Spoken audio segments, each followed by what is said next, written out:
So our next step is going to be to cut and saute our pasilla peppers. These pasilla peppers are dried pepper and they're awesome. They get such a nice smoky rich flavor to our soup. The one thing you do want to be careful of is that they can be slightly hot. So we're going to use about 3/4 of this pasilla pepper. If you don't have pasilla, you can't get a hold of it, you can use chipotle in adobo sauce or dried chipotle or ancho chilies. You can use all kinds of things, whatever you like. And if you can't find dried, just use the fresh thing. Let's go ahead and cut off right here. There's still going to be the seeds in there, so I'm going to go ahead and cut off this very top here, and I can hear the seeds rattling around. The good thing is when they're dried, they come out really easily. I can just dump them out right here. And the seeds are extremely hot. They're a little bit bitter, so I like to remove them before we add them. So there's our dried pasilla pepper, and I'm just going to make some long strips.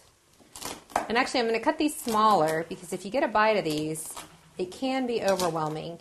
And as they cook in the soup, after a good 45 minutes in the soup, it will become tender again as it reconstitutes with the chicken stock. And they're really a great addition, really nice.